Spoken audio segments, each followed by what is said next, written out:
Oi pessoal, tudo bem com vocês?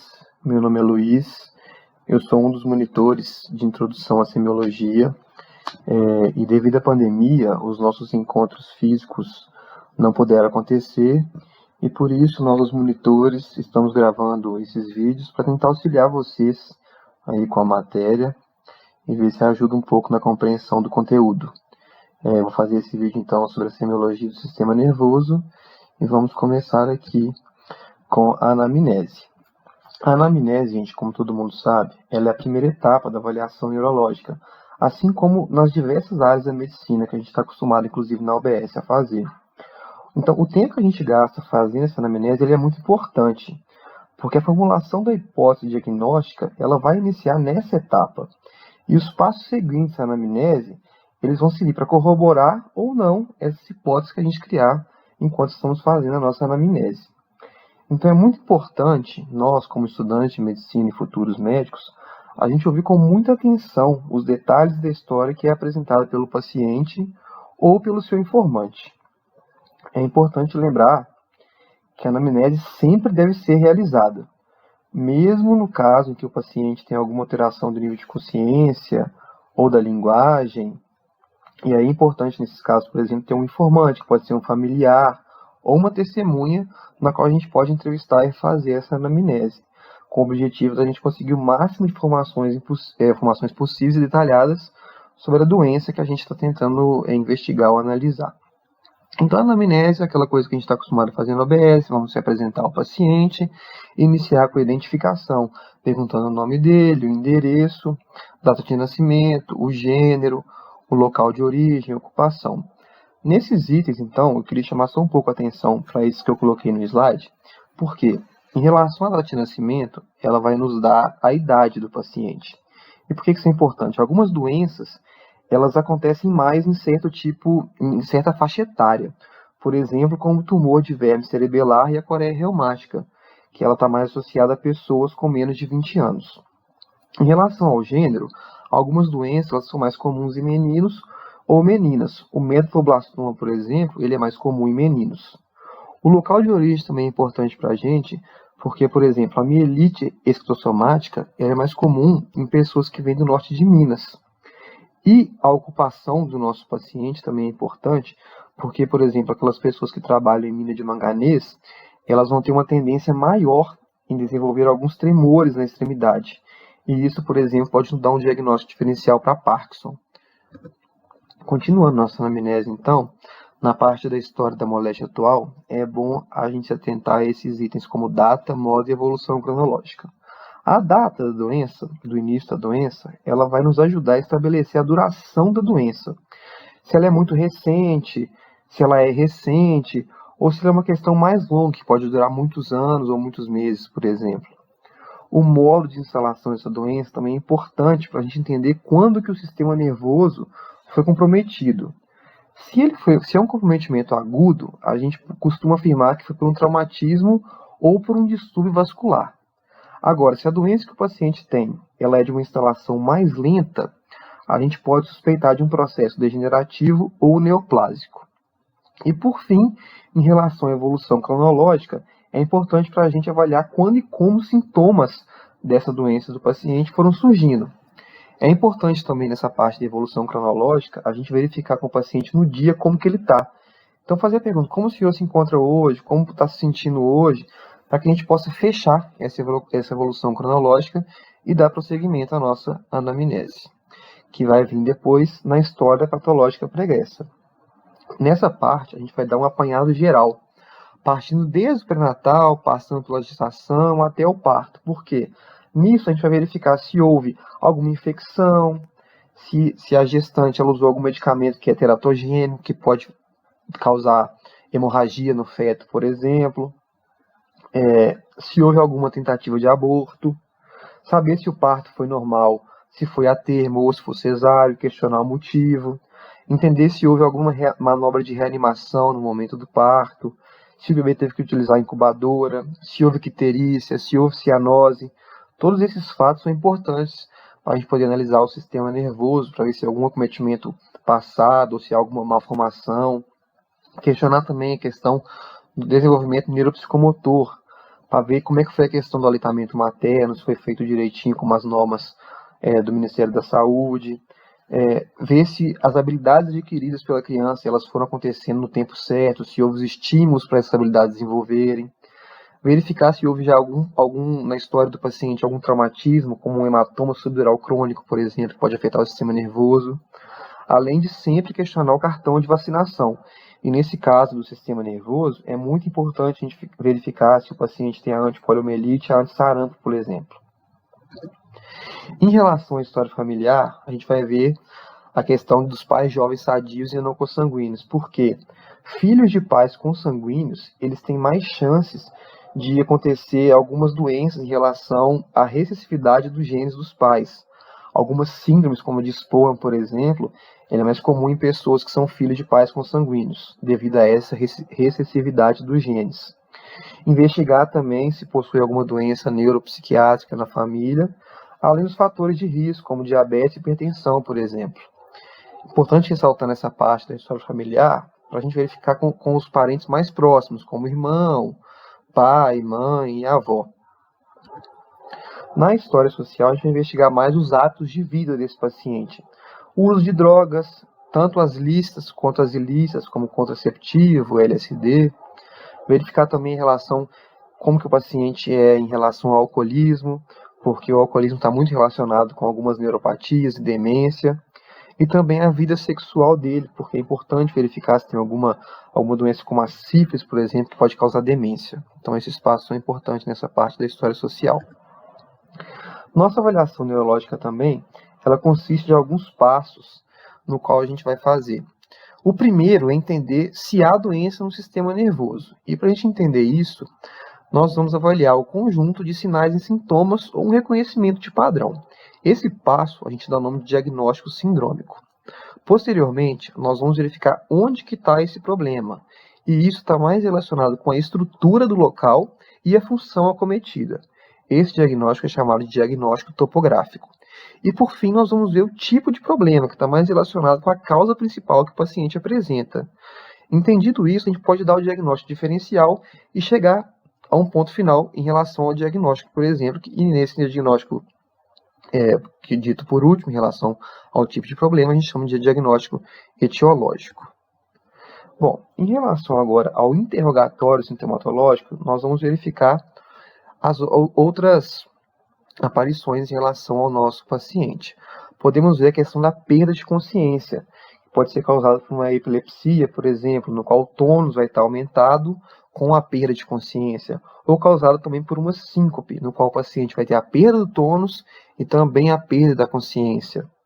Também tem a cefaleia, que é um desconforto, uma dor na região cefálica, e ela pode ter diversas causas. Eu coloquei no slide enxaqueca, que a gente está mais acostumado a ver no cotidiano. Também temos as convulsões. Convulsão nada mais é do que uma contratura involuntária da musculatura, e ela pode também levar à perda da consciência. Podem ser causadas pela hipoglicemia ou por alguma intoxicação. Em relação à amaurose, que é uma cegueira total ou parcial, sem o paciente apresentar uma lesão no olho em si, mas pode estar cometido o nervo óptico. Ela pode ser causada por um tumor, uma esclerose múltipla ou uma neurite óptica. Nesse interrogatório também podemos verificar a vertigem, que é aquela alucinação de movimento que o paciente tem, que pode ser causada por uma labirintopatia, um AVE vértebro-basilar ou algum tumor. E também temos a questão da afasia ou disfasia, que são lesões do hemisfério cerebral dominante por algum tipo de doença vascular ou por algum tumor. Eu não sei qual que foi trabalhado com vocês mais na aula, mas para a gente, quando tivemos a matéria, a afasia de Broca, que é de Wernicke, foi a mais comentada e até caiu na nossa prova. Então eu vou falar das duas para vocês. Em relação à de Broca, a pessoa vai ter uma dificuldade de se expressar, mas a sua compreensão vai continuar sendo preservada. Essa afasia é uma afasia considerada motora. Em relação à afasia de Wernicke, ela é considerada sensorial e os pacientes vão ser incapazes de compreender as palavras. Bom, em relação agora ao nosso exame físico, a gente vai ter aí os 6 avaliados nessa questão, que vai ser o neuropsicológico, o equilíbrio em marcha, a motricidade, a sensibilidade, as funções neurovegetativas e os nervos cranianos. Bom, vamos começar então aí com o neuropsicológico, no qual vamos avaliar a cognição, o humor e o nível de consciência. A cognição nada mais é que um processo que o ser humano tem para adquirir conhecimento. Esse processo ele vai se dar pela atenção, pela associação, pela memória, raciocínio, imaginação, pensamento, linguagem. São os nossos meios, né, do que a gente usa no dia a dia para conseguir captar as coisas. E ele pode ser avaliado, então, pelo mini exame do estado mental. Sendo que esse teste, então, é um teste rastreio cognitivo, ele é de fácil aplicação, não sei se já fizeram na UBS alguma vez no período passado, até porque a pandemia também cortou nosso semestre no meio, né? Ele é rápido também, e vai avaliar alguns domínios, como orientação, espacial, temporal, memória, linguagem, compreensão. Não vai servir de diagnóstico, e só vai servir, ele vai servir mais para a gente poder verificar o que deve ser investigado mais a fundo.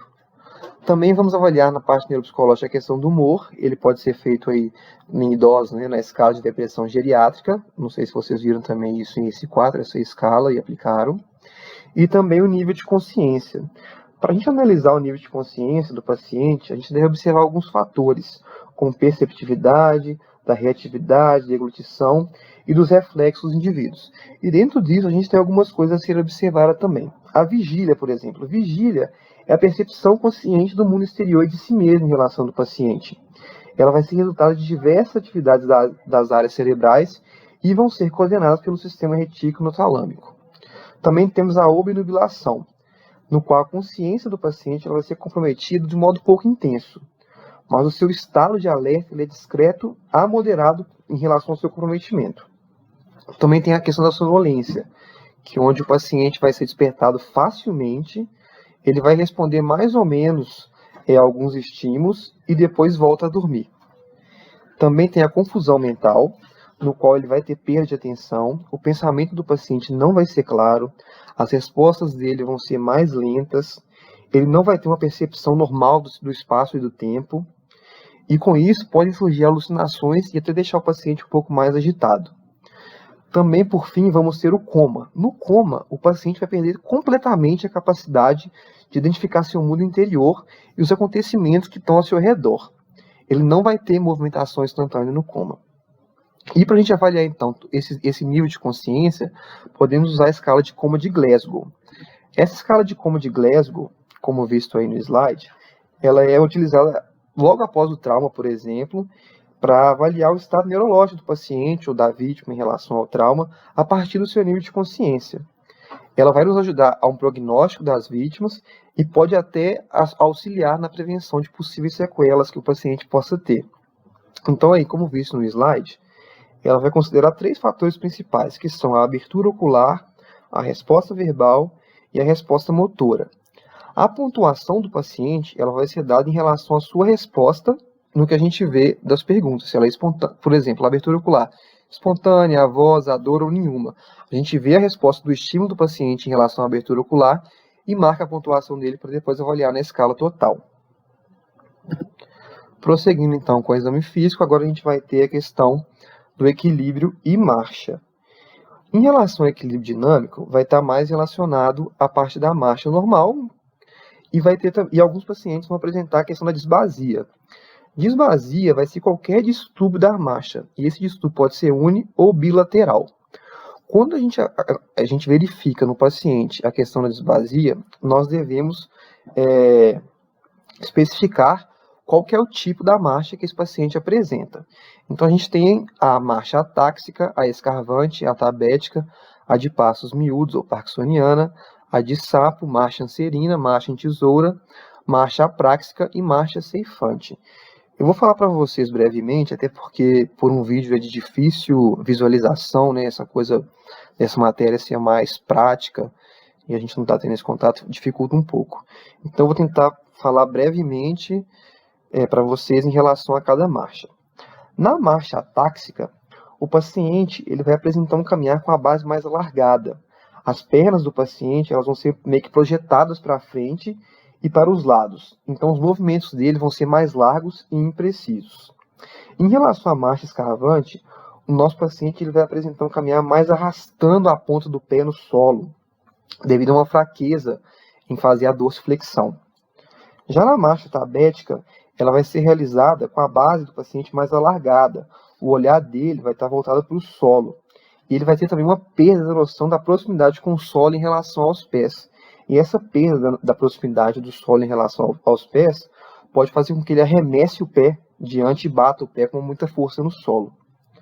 Já na marcha de passos miúdos ou parkinsoniana, o paciente vai apresentar uma marcha com uma postura típica de flexão da cabeça, de tronco, dos ombros, joelhos e tornozelos. O passo dele vai ser mais curto, de maneira mais lenta, rígida e arrastada. O balanceio do braço, também característico da marcha, ele vai ficar comprometido. Já em relação à marcha do sapo, o paciente ele vai andar meio que numa posição agachada, fazendo o apoio com as mãos, porque ele não consegue andar na postura bípede. Em relação à marcha anserina, o paciente ele vai caminhar com rotação exagerada da pelve, arremessando ou rolando os quadris de um lado para o outro, para tentar deslocar o peso do seu corpo. Já na marcha em tesoura, por ter o encurtamento dos músculos adutores do quadril, isso vai fazer com que haja uma adução das coxas. E aí os joelhos do paciente eles podem se cruzar um na frente do outro, quando ele estiver dando a passada. E por esse fato é que se dá o nome de marcha em tesoura. Já a marcha apráxica, ela vai se caracterizar pelo andar semelhante de uma criança, dando seus primeiros passos com muita dificuldade. E por fim, a marcha ceifante, ela vai se caracterizar pela diminuição da flexão e extensão dos membros inferiores, o que vai fazer com que o paciente tenha uma diminuição da oscilação para frente e para trás. Bom, já no equilíbrio estático, a gente vai terminar essa parte da avaliação da marcha e fazer esse estudo da parte estática. Assim, a gente vai solicitar que o paciente continue na posição vertical, com os pés juntos e olhando para frente. Nessa postura, ele deve permanecer alguns segundos. Em seguida, a gente vai ordenar que ele feche as pálpebras. E isso vai se denominar a prova de Romberg. No indivíduo normal, nada vai se observar, ou no máximo apenas ligeiras oscilações do corpo são notadas. Já em relação à parte negativa, a parte positiva, na verdade, né, que pode ser a prova positiva de Romberg, devido a algumas alterações neurológicas, ao fechar as pálpebras, o paciente vai apresentar muitas oscilações no corpo, até com desequilíbrio e forte tendência a cair no chão. Bom, e outra coisa, voltando nessa parte de Romberg, só uma coisinha que eu esqueci, é que então, se der positivo, ele pode ter uma ataxia sensorial, que é causada pela perda da propriocepção. E essa perda ela pode ser devida ao acometimento das colunas dorsais da medula espinhal. E isso pode ser devido a uma deficiência de vitamina B12, por exemplo. Bom, em relação à motricidade agora, a gente deve fazer a avaliação da motricidade voluntária. E para essa motricidade voluntária, a gente tem algumas provas deficitárias de força muscular. Em relação à prova de Barré, como eu disse anteriormente, é uma matéria muito prática. Então, essa parte de provas, por exemplo, como eu citei a prova de Romberg antes, eu até esqueci de mencionar também, eu coloquei a questão de link 1, agora vocês estão vendo o link 2, é porque na descrição do vídeo eu vou colocar links no qual há a semiologia relatando essas marchas, para que vocês possam ver e não ficar só nessa parte da imaginação de como é feita a marcha. Como é uma matéria muito prática e pelo vídeo não dá para a gente fazer, eu vou colocar na descrição então o link e vocês assistam como é feita a manobra, para ter uma ideia, quando voltar à prática, já ter uma noção de como que faz. Então, voltando para as provas deficitárias de força muscular, a gente vai ter a prova de Barré.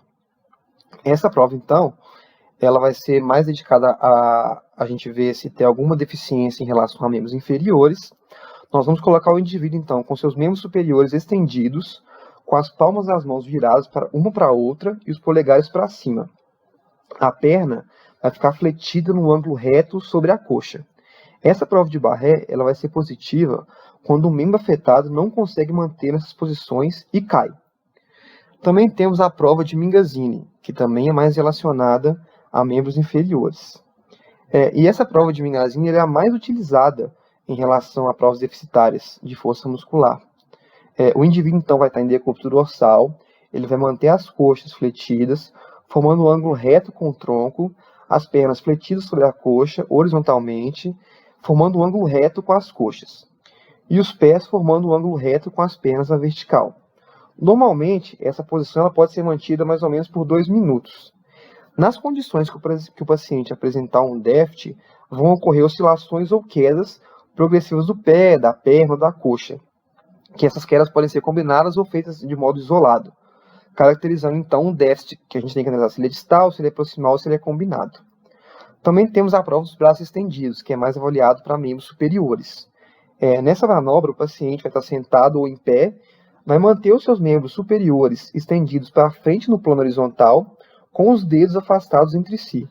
Essa posição também ela pode ser mantida por mais ou menos 2 minutos e dá para a gente constatar se houve algum déficit na parte mais distal, proximal ou global. Então, continuando, a gente vai ter essa parte da motricidade em relação à motricidade reflexa, no qual a gente vai ter os reflexos superficiais e profundos. Em relação aos superficiais, os estímulos realizados nessa classe de reflexos, eles vão ser mais sobre a pele ou sobre mucosas. Vão causar algumas contrações musculares. E aí eu coloquei para a gente, então, o cutâneo abdominal e o plantar. Em relação ao cutâneo abdominal, é importante a gente ressaltar que em alguns pacientes essa verificação vai ser um pouco dificultada. Pacientes obesos ou que tenham cicatriz cirúrgica e flacidez, é mais difícil a gente conseguir ver esse reflexo cutâneo abdominal. Então ele deve ser feito por meio de uma estimulação cutânea, ela é rápida, da parede abdominal. O sentido dessa estimulação ela deve ser lateromedial. Ela vai provocar, então, uma contração dos músculos abdominais, que vai causar um desvio da lia alba e da cicatriz umbilical para o lado que a gente está estimulando. A gente pode também distinguir, então, esses reflexos cutâneos abdominais em superior, médio ou inferior.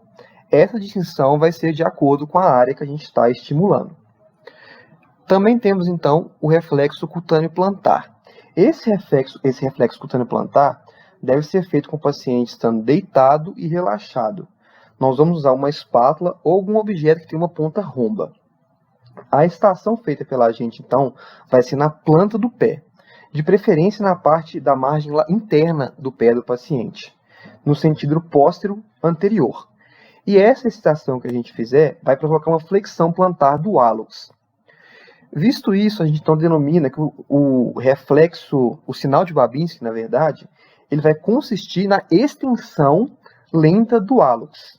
E é mais facilmente obtido quando se estimula a parte lateral da planta do pé. Esse sinal ele é um indicativo de lesão piramidal. A gente também tem os reflexos profundos.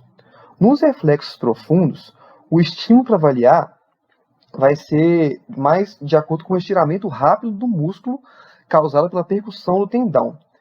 Eu não sei se vocês já viram, esse estímulo ele pode ser realizado com o auxílio daquele martelo neurológico que a gente vê nos consultórios. O paciente, então, deve manter os músculos bem relaxados e é muito importante que o examinador, na observação do reflexo profundo, ele compare áreas homólogas. Alguns exemplos de reflexo profundo são o patelar, o pronador e o extensor. Continuando nosso exame, então, vai ter a avaliação da sensibilidade. Nessa parte é muito importante a gente questionar especificamente se há alguma parestesia, se o paciente tem alguma dor espontânea ou se ele tem alguma perversão da sensibilidade. Nesse exame, ele vai compreender então a sensibilidade superficial, profunda, além da pesquisa do sinal de irritação meníngia ou radicular. É importante então a gente explicar para o paciente o que a gente vai fazer. Depois a gente fecha os olhos, ele fecha os olhos, e também é muito importante que nós, como examinadores, façamos a comparação dos estímulos em áreas homólogas e em vários locais do mesmo segmento a ser analisado. Então, bom, em relação à sensibilidade superficial e profunda, a gente tem a sensibilidade dolorosa, por exemplo, que ela pode ser pesquisada de preferência com alguns alfinetes descartáveis. Não é bom a gente utilizar estilete ou algum dispositivo com ponta que não seja descartável. Também tem a sensibilidade tátil, que a gente pode usar alguma mecha de algodão seco e ver qual é a reação do paciente. Além da sensibilidade térmica, no qual a gente pode usar 2 tubos de ensaio, por exemplo, um com água gelada, o outro com água morna. O paciente ele deve ser capaz identificar os tubos e em qual área do corpo a gente está colocando eles também, isso é muito importante. E também temos a sensibilidade vibratória, que nós, como examinadores, vamos colocar o dedo sobre a articulação interfalângica distal do paciente e nós vamos utilizar o diapasão. Nós vamos percutir levemente o diapasão no lado oposto da articulação que a gente tampou. E aí nós vamos ter que observar o tempo que o paciente vai levar para perceber o fim dessa vibração. Já em relação, então, aos sinais de irritação meníngia, a gente pode ter rigidez de nuca, o sinal de Brudzinski e o sinal de Kernick também, ele pode ser utilizado para esses sinais de irritação meníngia. Como eu já disse anteriormente, esses sinais, essas manobras, eu vou colocar o link na descrição para que vocês vejam o vídeo e tenham uma noção melhor de como que se faz. Bom, em relação à rigidez da nuca, ela vai ser uma resistência à flexão passiva do pescoço do paciente. E esse paciente vai ter que estar em decúbito dorsal. Já o sinal de Brudzinski, quando o paciente tentar fletir passivamente o pescoço, como na pesquisa de rigidez da nuca visto acima, vai ocorrer uma ligeira flexão das coxas e das pernas do paciente, dando assim um sinal positivo de Brudzinski. E como eu disse também, o sinal de Kernick, ele pode ser tanto meníngeo ou sinal de irritação radicular. E nesse sinal, vai consistir na impossibilidade de permitir a extensão passiva das pernas quando o nosso paciente estiver em decúbito dorsal. E as coxas são semifletidas e vão formar um ângulo de 90 graus com o tronco. Já o sinal de Lasek, que é para sinal de irritação radicular, ele vai se caracterizar por uma dor lombar, e essa dor lombar pode ser irradiada para a face posterior do membro inferior, quando esse membro inferior é elevado passivamente e em extensão por nós que somos os examinadores. E nós, como examinadores, também temos que estar com uma outra mão impedindo que o joelho seja fletido. Já em relação às funções neurovegetativas, a gente deve investigar a questão de distúrbios vasomotores, se há alguma modificação na salivação ou da transpiração do paciente, se ele tem alguma alteração de controle esfincteriano ou até em relação à sua potência sexual. Também é muito importante a gente investigar a questão da hipotensão ortostática. Essa hipotensão ortostática ela é uma forma de pressão arterial baixa que acontece quando a pessoa se põe de pé a partir de uma posição sentada ou deitada. Geralmente, essa hipotensão ela pode durar alguns segundos ou até poucos minutos. Se for de longa duração, a gente deve investigar porque pode ser indicativo de algum problema grave. E quando há a queixa ou suspeita por nossa parte em relação a uma hipotensão postural pelo paciente, a gente deve aferir, então, para confirmar se há mesmo essa hipotensão ortostática, a pressão arterial e do pulso do paciente em decúbito horizontal, sentado e em pé, no intervalo mais ou menos aí de 2 minutos após a mudança de posição. Bom, e por fim, chegamos na avaliação dos nervos cranianos. A gente tem 12 nervos, o qual é o olfatório, o 2 é o óptico, o 3 é o oculomotor, o 4 o troclear, o 5 o trigêmeo, o 6 o abducente, o 7 o facial, o 8º o vestíbulo coclear, o 9º o glossofaríngeo, o 10º o vago, o 11º o acessório, o 12º o hipoglúcio. Vamos falar um pouquinho de cada um então.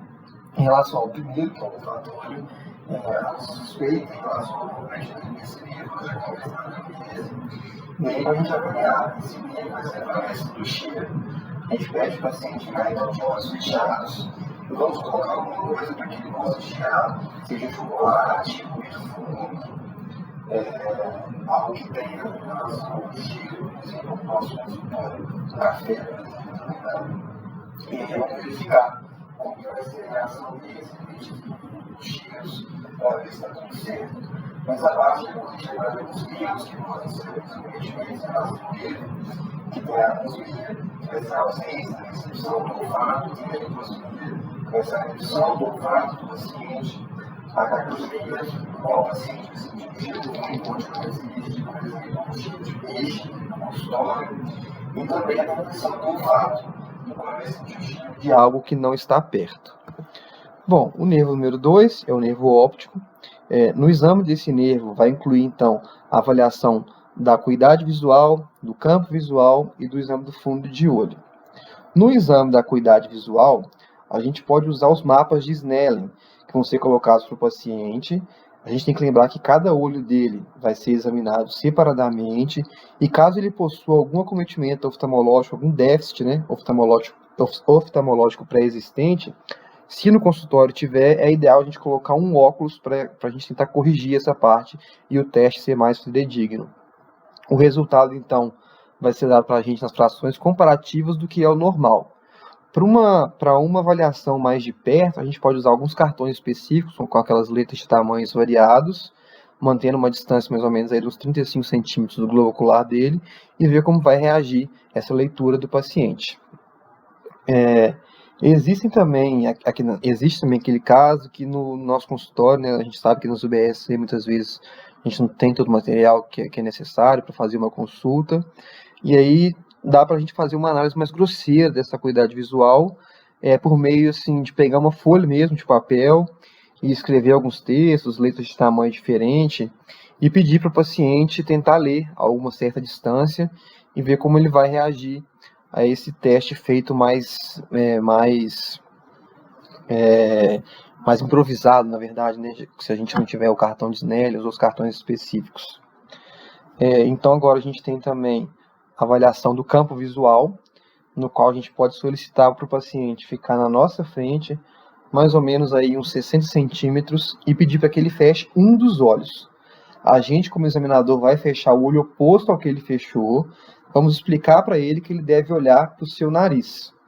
Vamos então pegar o braço, estender para o lado e logo depois a gente vai mover o indicador e com isso a mão dele vai ser lentamente aproximada. O paciente então deve perceber esse movimento. Cada olho também deve ser testado isoladamente nos 4 quadrantes. Tem o caso dos pacientes que são confusos, e aí para a gente poder avaliar esse campo visual, podemos, por exemplo, aproximar o nosso dedo rapidamente em direção ao seu... lateralmente, na verdade, né? Porque de frente aí já meio... pode tomar um susto e tal. Então a gente vai tentar aproximar o dedo rapidamente em direção à lateral do globo ocular e ver se ele vai piscar. Por fim, o exame do fundo de olho, ele vai revelar para a gente questão de atrofia de papila, edema de papila ou até uma papilite. Os nervos 3, oculomotor, 4, trocleares e 6, abducente, eles vão ser avaliados conjuntamente na avaliação da motricidade ocular intrínseca, que está mais relacionado com as respostas pupilares, e a extrínseca, que está mais relacionado com a movimentação ocular. É bom ressaltar que eles inervam músculos diferentes. O nervo oculomotor, ele vai inervar o músculo oblíquo inferior, o reto medial, o reto superior e inferior, o elevador das pálpebras, e também vai inervar o esfíncter pupilar. E esse esfíncter pupilar vai ser o responsável pela contração pupilar. Já o troclear, ele vai inervar o oblíquo superior e o abducente vai inervar o reto lateral. Bom, nessa avaliação então é muito importante que a gente observe as pupilas. Essas pupilas, a gente deve observar a questão do diâmetro, a simetria, a presença do reflexo fotomotor e o reflexo de acomodação. Então a gente pode pedir para o paciente para que ele olhe para a direita, para a esquerda, para cima, para baixo, e aí nesse momento a gente observa se ocorre, né, no paciente o estrabismo. A gente pode interrogar também a questão se ele teve, né, a diplopia, que é quando ele enxerga 2 objetos, onde só tem um, por exemplo. Outro modo de avaliar é a gente pedir para que o paciente ele olhe alternadamente para os nossos dedos indicadores, que vão ser colocados ali mais ou menos uma distância de 30 centímetros dos seus olhos, e aí nós vamos ver se há a questão da dismetria nesse teste. Bom, e por fim também podemos fazer deslocando em frente aos olhos do paciente o nosso dedo indicador e observar a questão dos movimentos do segmento horizontal, vertical e de convergência do paciente. O nervo 5 é o trigêmeo. Esse é um nervo que possui 3 raízes, a raiz ocular, a raiz maxilar e a raiz mandibular. Esse nervo está mais relacionado com a movimentação da boca, a abertura, o fechamento e a lateralização da mandíbula, e ele também vai inervar os músculos masseter e pterigoides. Bom, para a gente avaliar esse nervo, então, podemos pedir para o paciente, por exemplo, abrir e fechar a boca, colocar a boca para um lado e colocar a boca para o outro, para a gente ver essa questão da lateralização da mandíbula dele, se está afetado ou não. Também podemos pedir para o paciente fechar a boca com força, E nesse momento, durante esse fechamento da boca, nós podemos fazer a palpação dos músculos masseter e temporal. E aí essa palpação pode nos revelar se há alguma simetria de massa muscular, por exemplo. E nesse teste do nervo 5 também, a gente deve fazer a avaliação do reflexo córneo-palpebral, no qual nós vamos pegar um algodão e vamos encostar o algodão na esclera do paciente, que é aquela parte branca do nosso olho. E vamos ver como que ele vai reagir, né, em relação ao seu fechamento ocular. O nervo 7 é o nervo facial. Ele está responsável, então, pela motricidade da mímica da face. Para a gente avaliar essa mímica da face, a gente pode solicitar ao paciente que ele realize alguns movimentos como franzir a testa ou até sorrir, para ver se a gente está com essa mímica facial preservada. É importante também ressaltar que durante o trajeto desse nervo, fora do tronco cerebral, vão agregar a ele algumas fibras que se situam entre o nervo facial e o vestíbulo coclear. Isso, então, vai denominar o nervo intermédio. Esse nervo intermédio ele é responsável pela sensibilidade gustativa dos 2/3 anteriores da língua e pela inervação parasimpática da glândula lacrimal. Bom, quando esse exame do nervo facial revelar a presença de paralisia facial periférica, ou seja, vai afetar toda a hemiface, seja ela superior ou inferior, é importante a gente pesquisar se a sensibilidade gustativa dos 2/3 anteriores da língua também foi atingida, né, que tem relação aí ao nervo intermédio. A gente pode fazer assim, pedir para o paciente colocar a língua para fora, fechar os olhos e pingar algumas gotas de açúcar ou limão e ver se o paciente vai sentir, né, vai ter a sua gustação acometida. E é importante lembrar também, então, visto essas informações do nervo intermédio, que se o comprometimento desses 2/3 anteriores da gustação do paciente estiver afetado, é muito sugestivo que essa lesão, então, se situe fora do tronco cerebral. E aí, porque está mais relacionado com a paralisia facial periférica. Quando a paralisia for mais central, a gente tem que apenas a porção inferior da face está comprometida. Nervo 8 é o vestíbulo coclear. Bom, o nervo vestíbulo coclear, ele vai apresentar as duas porções, a porção vestibular e a porção coclear. Para a gente avaliar a porção vestibular, que está mais relacionada com o equilíbrio, a gente pode fazer o sinal de Bloomberg, que é quando a gente pede ao paciente para ele ficar em pé, com o olho aberto e depois fechado, colocando a ponta do dedo no nariz do paciente. E aí vamos verificar se ele está pendendo para um lado ou para o outro. Já para a gente verificar a questão do ramo coclear, vamos fazer a prova de Rine e usar o diapasão. Vamos pegar esse diapasão, bater para fazer ele vibrar e fazer um barulho. Colocamos no ouvido do paciente, mais ou menos na região mastoidea, e verificar se ele está ouvindo alguma coisa. O nervo 9 glossofaríngeo e o nervo 10, que é o vago, eles vão ser avaliados em conjunto também, porque eles estão relacionados com a inervação motora e sensitiva da faringe. A lesão desses nervos vai causar uma disfagia, que é aquela dificuldade de deglutir, que na verdade também ela é um sintoma bem comum do reflexo nasal de alimentos. Se acontecer uma disfonia, é mais provável que a lesão seja do nervo vago. E se acontecer um comprometimento da gustação do terço posterior da língua, está mais relacionado com o nervo glossofaríngeo. A gente também pode observar o palato, quando a gente pede para o paciente abrir a boca e falar "ah" de uma forma mais longa. A gente vai notar, então, quando ele fizer isso, a simetria na elevação do palato e se a ráfia mediana da faringe se eleva.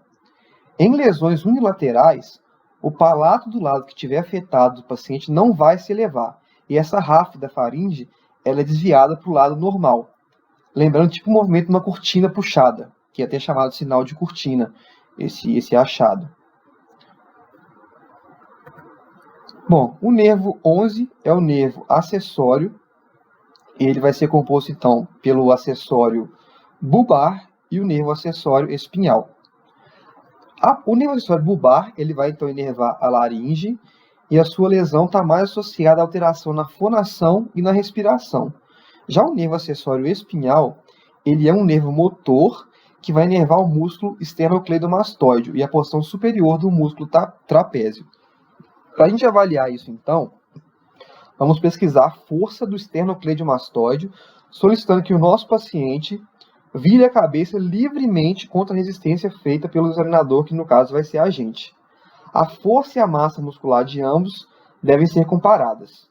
O esternocleidomastoide vai fletir a cabeça, incliná-la para o mesmo lado e girar a face para o lado oposto.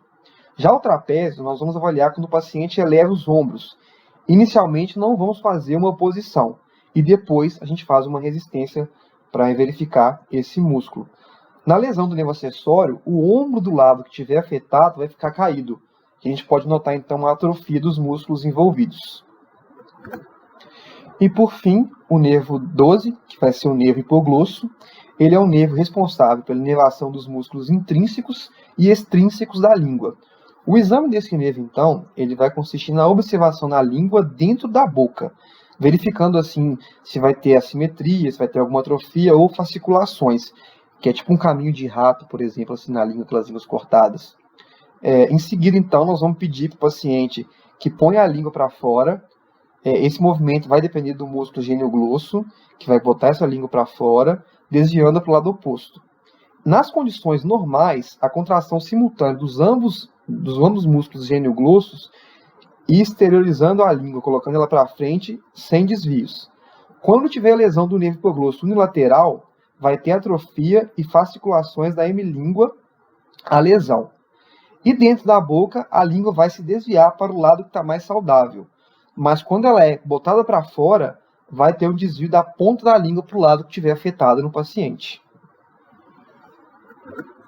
E aqui, pessoal, eu coloquei no final, então, devido a esse exame todo que a gente fez no vídeo do sistema nervoso, nas provas, pelo menos para a gente, foi pedido como que pode ser colocado no prontuário algum em relação à semiologia de alguma doença, ou específica, ou do geral. Então eu coloquei para vocês aqui como se deve ser escrito no prontuário um exame completo desde o início dessa parte semiológica. É enorme, eu sei. Se vocês quiserem, eu posso até mandar por escrito depois, para que vocês possam olhar. Eu não sei se eles vão colocar uma coisa tão grande assim, tão complexa, para que vocês escrevam, mas é muito bom a gente estar prevenido caso caia. E se vocês não lembrarem de tudo também, não tem problema, é muito difícil mesmo de lembrar, mas assim, tentando colocar a maioria, caso caia na prova, já é de bom tamanho. Então esse aí é um caso de um exame do sistema nervoso, de como deve ser colocado no prontuário. Beleza? Qualquer coisa, se precisarem, me mandem, que eu mando esse exame por escrito, para não ter que ficar dando pause no slide, por exemplo. Então é isso, obrigado, espero que o vídeo ajude vocês a entender um pouco melhor a matéria. Qualquer dúvida pode procurar um dos monitores que a gente tenta ajudar, e boa prova.